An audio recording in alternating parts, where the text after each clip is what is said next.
مقام آخر أفحسبتم أنما خلقناكم عبثا وأنكم إلينا لا ترجعون وقال النبي صلى الله عليه وسلم الدنيا سجن المؤمن وجنة الكافر وقال النبي صلى الله عليه وسلم لا يؤمن أحدكم حتى يكون هواه تبعا لما جئت به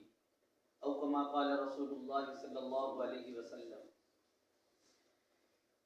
میرے واجب الاحترام بزرگوں، دوستوں، محترم ساتھیوں، اللہ تعالیٰ نے مجھ پر اور آپ پر بے حد اور بے انتہا احسان کیا کہ مجھے اور آپ کو اشرف الانبیاء، امام الانبیاء، وجہ کائنات، سید الرسل والمرسلین جناب محمد رسول اللہ صلی اللہ علیہ وسلم کی امت میں پیدا فرمایا۔ یہ خالق کائنات کا مجھ پر اور آپ پر اتنا بڑا احسان ہے کہ اگر کسی انسان کو اس دنیا کے آغاز سے لے کر اختتام تک کی لمبی عمر ملے اور وہ سر سجدے میں رکھ کر اللہ کا اس نعمت پر شکر ادا کرے تو شکر ادا نہیں ہو سکتا۔ یہ وہ امت ہے کہ جس امت میں پیدا ہونے کے لیے پہلے انبیاء علیہ السلام نے بھی اپنی خواہش کا اظہار کیا کہ نبوت چھوڑ کر ہم اس نبی کے امتی بننا پسند کرتے ہیں۔ یہ محض خالق کائنات کا احسان ہے۔ تو مجھے اور آپ کو جو اللہ تعالیٰ نے اس کائنات میں بھیجا ہے، یہ عبث اور بیکار نہیں بھیجا۔ اللہ قرآن پاک میں سورہ مومنون کی آخری آیات میں فرماتے ہیں افحسبتم انما خلقناکم عبثا وانکم الینا لا ترجعون، کیا تم نے یہ گمان باندھ لیا ہے، کیا تم نے یہ خیال کر لیا ہے، یہ عقیدہ بنا لیا ہے کہ تمہیں ویسے ہی بیکار پیدا کیا گیا ہے اور تم نے واپس پلٹ کر ہمارے پاس نہیں آنا؟ بلکہ اس موت و حیات کو، جو یہ موت و حیات کا نظام اللہ نے بنایا ہے، اس کا ایک مقصد ہے۔ وہ مقصد سورہ ملک کی پہلی آیات میں اللہ خود بیان فرماتے ہیں الذی خلق الموت والحیات لیبلوکم ایکم احسن عملا۔ یہ جو زندگی اور موت کا نظام میں نے بنایا ہے، یہ محض اس لیے ہے تاکہ میں دیکھ سکوں کہ تم میں سے اچھے اعمال اور نیک اعمال کر کے کون واپس آتا ہے۔ دنیا میں آنے کا مقصد نعوذ باللہ الیاذ باللہ اپنی من چاہی زندگی گزارنا نہیں، اپنی چاہت کے مطابق، اپنی مرضی کے مطابق، جب جی میں آیا سو لیا، جب جی میں آیا جاگ گئے، جب جو جی میں آیا کھا لیا، جو جی میں آیا چھوڑ دیا، جو جی میں آیا پہن لیا، جو جی میں آیا نہ پہنا۔ ایسی بات نہیں، بلکہ میں اور آپ ایز اے مسلمان اللہ تعالیٰ کے احکامات کے پابند بن کر دنیا کے اندر آئے، تو زندگی بھی ہم ویسی گزاریں گے جیسے میرا مالک چاہتا ہے اور جیسے جناب رسول اللہ صلی اللہ علیہ وسلم نے گزار کر بتائی ہے، گزار کر دکھائی۔ تو یہ بیکار نہیں ہے بلکہ اچھے اعمال کرنے کے لیے۔ اور جناب رسول اللہ صلی اللہ علیہ وسلم جب دنیا میں تشریف لائے، نبی رحمت صلی اللہ علیہ وسلم کی آمد سے قبل انسانیت سسک رہی تھی، ظلم و جور کا دور دورہ تھا، ہر طرف تاریکی ہی تاریکی تھی،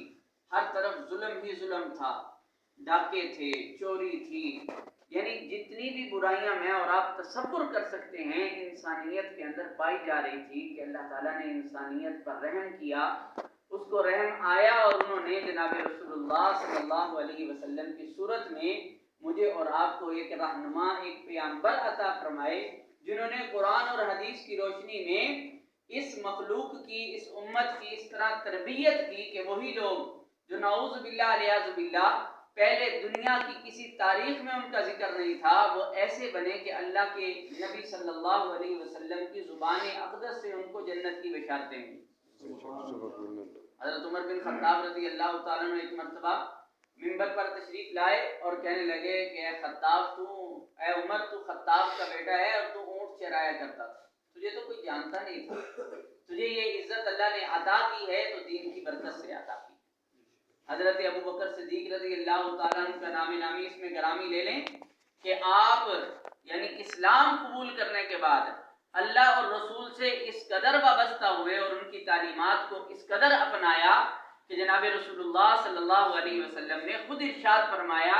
کہ ابو بکر میری امت میں سے سب سے پہلے کل قیامت کے دن جنت میں جائے گا تو ابو بکر جائے گا۔ حضرت عثمان غنی رضی اللہ تعالیٰ عنہ کو رسول صلی اللہ علیہ وسلم نے فرمایا لکل نبی رفیق، ہر نبی کا ایک رفیق ہوتا ہے، ساتھی ہوتا ہے، ورفیقی فی الجنت عثمان، اور جنت میں میرا ساتھی عثمان ہوگا۔ جناب علی المرتضیٰ شیر خدا مولا کائنات رضی اللہ تعالیٰ عنہ کے متعلق رسول اللہ صلی اللہ علیہ وسلم فرمایا یا علی اما ترضى ان يكون منزلتك مقابلة منزلي في الجنہ، اے علی کیا تو اس بات پہ راضی نہیں ہے کہ تو جنت میں بھی میرا پڑوسی، دنیا میں تو پڑوسی تھے ہی تھے، اب میرے اور آپ کے لیے سوچنے کی بات اس میں یہ ہے ان پاک اور بزرگ ہستیوں کے متعلق جو میں نے گفتگو کی کہ ان کو یہ مقام مرتبہ کیسے مل گیا، یہ سوچنے کی بات ہے۔ کیا انہوں نے اپنی منچاہی زندگی گزاری یا رسول اور خدا چاہی زندگی گزاری؟ کیوں جی؟ خدا اور رسول چاہی زندگی گزاری نا جی۔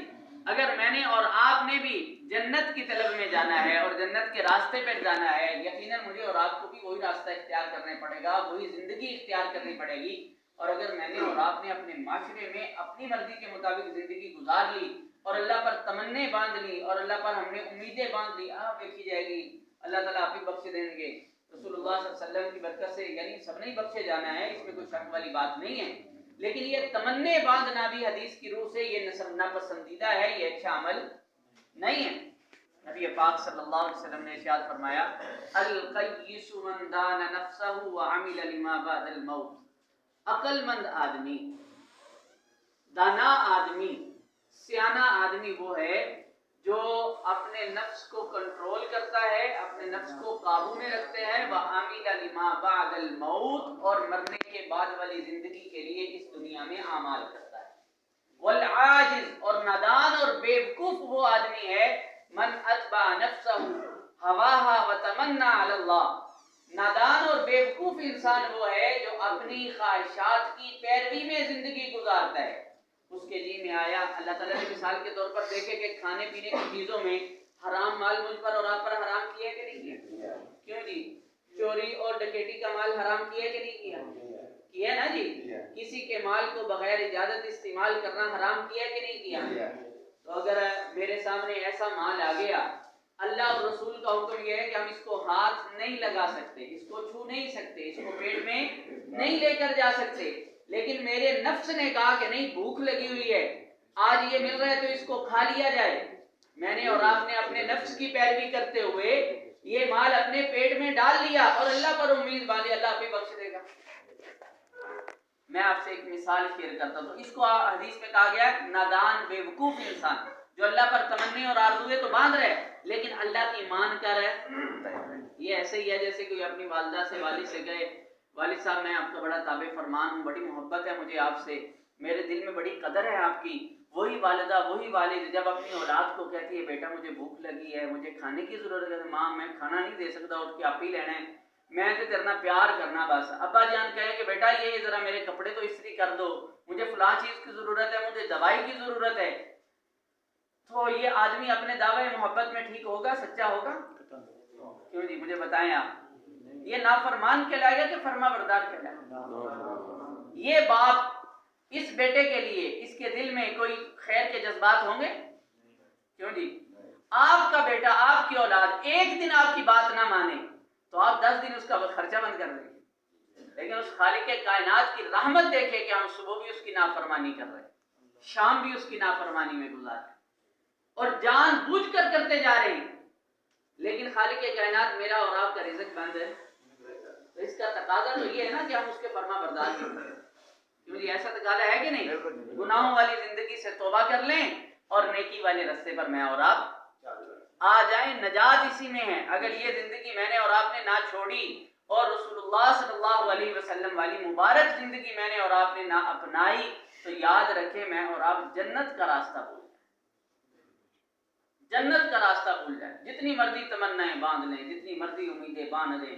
جس مرضی کے لڑ لگ جائیں، مہر نجات کی مہر یقیناً اس پر لگے گی جس کے پاس رسول اللہ صلی اللہ علیہ وسلم کی زندگی ہو۔ لا الہ الا اللہ محمد، پاسپورٹ ہو اور پاسپورٹ کے اوپر ویزا نہ ہو تو داخلہ ہو جاتا ہے۔ لا الہ الا اللہ پاسپورٹ ہے اور محمد الرسول اللہ یہ اس جنت کا کیا ہے جس کے